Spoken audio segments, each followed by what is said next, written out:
Vitamins and mineral supplements அவசியம் தேவையா தேவையில்லையா? உணவுல நியூட்ரியன் டென்ஸான ஃபுட்ஸை வெரைட்டியாக மாற்றி மாற்றி எடுக்கிறது தாங்க சிறந்தது. Whole fruits, vegetables, various sources of proteins, அப்புறம் மேக்ரோநியூட்ரியன்ல கார்ப், ஃபேட், ப்ரோட்டீன் எல்லாம் இருக்கிற மாதிரி டயட்டை பேலன்ஸ் பண்ணி ரொட்டேஷனில் எடுத்துக்கிட்டு இருக்கிறது தான் பெஸ்ட்டு சப்ளிமெண்ட்ஸ் எடுக்கிறத விட. ஆனாலும் இது எல்லாம் எடுத்துமே இன்னைக்கு நிறைய பேருக்கு பார்த்தீங்கன்னா சம்டைம்ஸ் ஏதாவது ஒரு விட்டமினோ மினரலோ டெஃபிஷியன்சி வருது. உதாரணத்துக்கு விட்டமின் டி பெஸ்ட் எக்ஸாம்பிள். ஒரு ஹெல்த் செக்அப் பண்ணி பார்த்தா நிறைய பேர்த்துக்கு விட்டமின் டி ரொம்ப குறைவாக இருக்குது. ஏன்னா சன்லைட் தான் பெஸ்ட் சோர்ஸு ஃபுட்டை விட இந்த விட்டமின்க்கு. ஸோ அப்படி டெஃபிஷியன்சி இருந்ததுன்னா நீங்கள் கட்டாயம் சப்ளிமெண்ட்ஸ் எடுத்துக்கோங்க.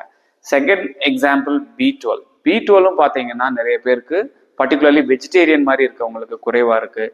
நான் வெஜிடேரியனில் கூட ஒரு சிலருக்கு அப்சார்ப்ஷன் கம்மியாக இருக்கிறதால, எக்ஸாம்பிள் எல்டர்லி வயசானவங்க, அவங்களுக்கு கம்மியாக இருக்குது. ஸோ அடுத்து அயன் பார்த்தீங்கன்னா உமன், பர்டிகுலர்லி உமனுக்கு மென்ஸ்ட்ரல் சைக்கிள்ஸ்னால இல்லை மற்ற ரீசன்னால கம்மியாக இருக்கும். அவங்களுக்கும் பார்த்தீங்கன்னா அயன் சப்ளிமெண்ட்ஸ் தேவை. So vitamins and mineral supplements வந்து not always necessary, but when it needed, don't avoid.